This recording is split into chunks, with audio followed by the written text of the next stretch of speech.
To the point tonight, the future of energy. The oil leak in the Gulf has people talking about alternative forms of fuel. Could Oklahoma benefit from the change to natural gas? 2 News anchor Russ McCaskey sits down with the president of Oklahoma Energy Services to find out.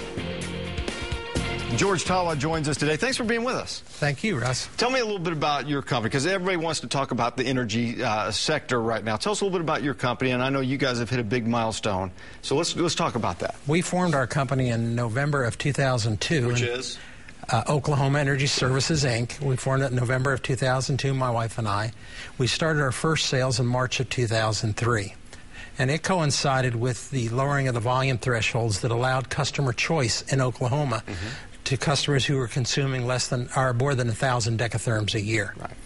And in April of this year, we achieved a significant milestone, going over $102 million worth of cost savings to our customers. Wow. Now, obviously, we've had the oil spill in the Gulf. How does that affect the energy sector? How does that impact natural gas? Well, there recently in the Gas Daily, which is our trade industry publication, the Minerals Management Division came out and said that natural gas more than likely will not be affected as the result of the moratorium. Okay. We've had large shale plays that have gone on in the state of Oklahoma, Texas, and now back in Pennsylvania. So we have a lot more deliverability. Probably the thing that's going to impact us the most is weather. The second thing that's probably going to impact us is probably going to be the advance of natural gas as a clean energy source and expanding how we're going to use natural gas in the future. And that's what we're really looking forward to. You know, and we're also looking forward to the opportunity to serve additional customers. Let me ask you this.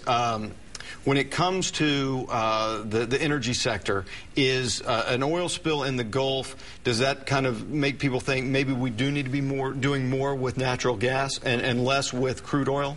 Well, I don't think there's any doubt if you believe that we need to lessen our demand on crude oil, that natural gas can come in and fill that void.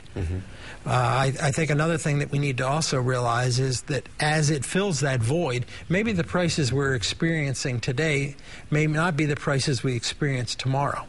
A prime example of this is, Russ, and I've got this here, in June of 2010, right now today on the 9th, natural gas is traded in $4.68 on the NYMEX. In 2009, it was $3.80. In 2008, it was $12.68. Right. Yeah. And in 2007, it was $7.75. Right. Just all over the place. Yeah, so when you talk, it's very volatile. And I think part of the equation people understand, it's just as volatile on ONG buying it if you're a regulated customer or as us buying it as an unregulated customer. Because we all buy from the same supply sources. We all have to have counterparties to buy our gas from. Right.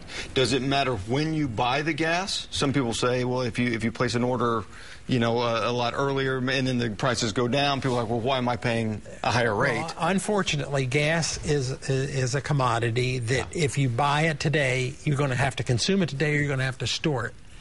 Now, do you get into that game with your customers trying to figure out when's the right time to buy, to try to time the market so that you get a lower price? We try to do the best thing we possibly can do by keeping them informed on a daily basis of where prices are going. You know, we often look at ourselves more as a communication company rather than an energy company.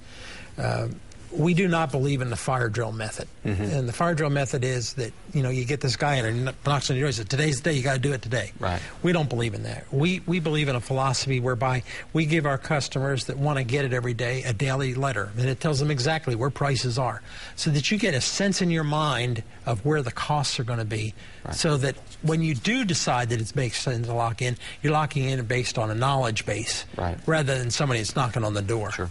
Now, let me ask you this, because I've heard that there may be some issues with the shale and some environmentalists saying that it may not be the cleanest or best way to bring natural gas out of the ground. Are there concerns with the way we're drilling for natural gas that there's going to be problems in the future? Well, I think there's some environmental concerns that are expressed particularly back in Marcellus Shale back in Pennsylvania because of the fracturing of the wells and the economic impact that that may have on the water aquifers. Right. I'm not an engineer to know that extent. Right. Will that have any effect on what happens here in Oklahoma and how we pull it? It doesn't seem to have had the same effect. Yeah. But that doesn't mean over time, as the result of activities that may occur back in the Marcellus, that doesn't impact us here. Right. However, if we're going to take off that heavy burden that we have with crude oil, we're going to have something to replace it. You know, and natural gas is a relative source to do it. Yeah, could be the answer.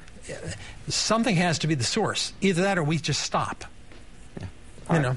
George, thanks very much for coming in and talking with us today. Thank you, sir.